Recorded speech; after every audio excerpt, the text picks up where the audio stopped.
Hello అందరికీ welcome back to my channel. ఈరోజు ఈ వీడియోలో అమెజాన్లో నేను కొన్ని స్టెయిన్లెస్ స్టీల్ ఐటమ్స్ తీసుకున్నాను.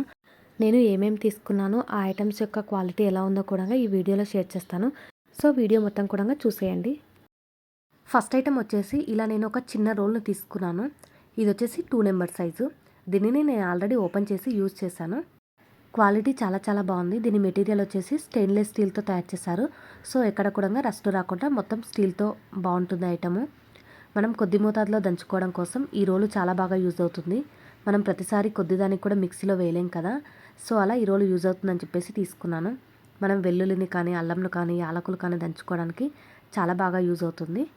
వెయిట్ కూడా చాలా ఎక్కువగా ఉంది. చాలా ఈజీగా దంచుకోవచ్చు. ఈ ప్రోడక్ట్ అయితే చాలా బాగుంది.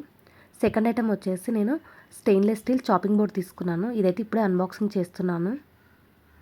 ఇది కూడా నేను అమెజాన్లోనే ఆర్డర్ చేశాను. ఆల్రెడీ నా దగ్గర వుడ్ చాపింగ్ బోర్డ్ ఉంది.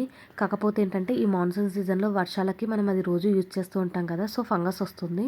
అందుకోసం అని చెప్పేసి నేను ఈ స్టెయిన్లెస్ స్టీల్ చాపింగ్ బోర్డ్ని అయితే ఆర్డర్ చేశాను. కాకపోతే ఏంటంటే ఈ ఐటమ్ అయితే నాకు అంత బాగా నచ్చలేదు. ఎందుకు అంటే ఇది ఎడ్జెస్ కూడా షార్ప్గా ఉన్నాయి. ఐటమ్ కూడా చాలా తక్కువ వెయిట్లో ఉంది. బెండ్ చేస్తే కనుక బెండ్ అయ్యే ఛాన్స్ కూడా ఉంటుంది. చూడండి ఎంత సన్నగా ఉందో. ఇలా ఉంటే కనుక మనకు చేతులు కట్ అయ్యే ఛాన్స్ కూడా ఉంటుంది కదా. అందుకోసం నాకు ఇది నచ్చలేదు. అలాగే వెయిట్ కూడా చాలా తక్కువగా ఉంది. వీళ్ళు డిస్క్రిప్షన్లో ఇవ్వడం మాత్రం 970 గ్రామ్స్ అని ఇచ్చారు. కానీ దీని ఒరిజినల్ వెయిట్ మాత్రం 300 to 400 గ్రామ్స్ వరకు ఉంటుంది. అంతకన్నా ఎక్కువ అయితే ఉండదు. ఈ బోర్డ్తో పాటు దీనికి ఇలా స్కిడ్ అవ్వకుండా స్కిడ్ బంపర్స్ కూడా ఇచ్చారు. మనం వెజిటేబుల్స్ కానీ ఏమైనా కట్ చేస్తున్నప్పుడు ఇది జరగకుండా ఉండడం కోసం ఇలా స్కిడ్ బంపర్స్ ఇచ్చారు. ఇక్కడ చూడండి, ఇక్కడ హోల్ దగ్గర ఎంత షార్ప్గా ఉందో. సో చేతులు కట్ అయ్యే ఛాన్స్ ఉంటుంది. మనం దీన్ని రెగ్యులర్గా యూజ్ చేస్తాం కాబట్టి ఐటమ్ బాగుంటేనే ఉంచుకోవాలి. సో నాకు నచ్చలేదు. నేనైతే ఇప్పుడు రిటర్న్ పెట్టేద్దామని అనుకుంటున్నాను. దీనిని ఏమీ కూడా యూజ్ చేయకుండా అలాగే ఎలా ఉందో అలాగే కవర్లో నీట్గా ప్యాక్ చేసి పెట్టేస్తున్నాను. ఒకసారి ఐటమ్ చూడండి, ఇలా ఈజీగా బెండ్ అవుతుంది. సో ఇంకా ఇదైతే రిటర్న్ పెట్టేస్తున్నాను. ఎలా ఉందో అలా కవర్లోకి ప్యాక్ చేసి బాక్స్లో పెట్టేసి ఇంకా రిటర్న్ అయితే పెట్టేస్తాను. ఈ ఐటమ్ను రిటర్న్ చేసిన తర్వాత నేను డైరెక్ట్గా షాప్లోకి వెళ్ళి ఈ స్టెయిన్లెస్ స్టీల్ చాపింగ్ బోర్డ్ని అయితే తీసుకున్నాను.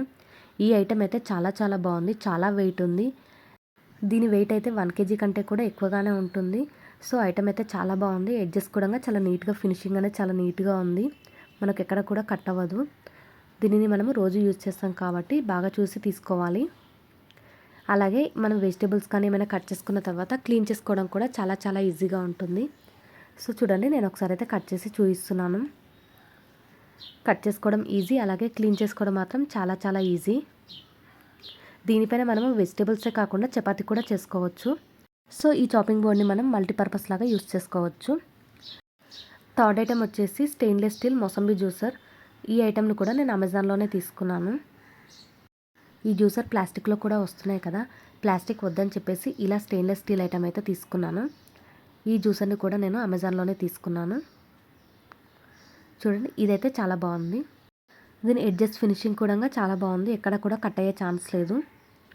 ఫినిషింగ్ అంతా నీట్గా ఉంది. ఐటమ్ కూడా చాలా బాగుంది. స్టెయిన్లెస్ స్టీల్ ఐటమ్ కాబట్టి మనం లైఫ్ లాంగ్ యూజ్ చేయొచ్చు. సో ఈ మొసంబీ జ్యూసర్ అయితే చాలా బాగుంది. ముందుగా అయితే ఈ జ్యూసర్ను సోప్ లేదా లిక్విడ్తో శుభ్రంగా కడిగి తీసుకోవాలి. ఇప్పుడు ఇలా కడిగిన తర్వాత జ్యూస్ అయితే చేసేద్దాము. మోసంబిని ఇలా మధ్యలోకి కట్ చేసి దీనిపైన ప్రెస్ చేసి ఇలా తిప్పుతూ ఉంటే ఈజీగా జ్యూస్ అయితే వచ్చేస్తుంది. వీడియో చూసారు కదా అండి, అన్నీ కూడా స్టెయిన్లెస్ స్టీల్ ఐటమ్సే తీసుకున్నాను. లింక్ కావాలంటే డిస్క్రిప్షన్ బాక్స్లో ఇస్తాను. ఈ వీడియో కనుక మీకు నచ్చినట్లయితే please like, share and subscribe my channel.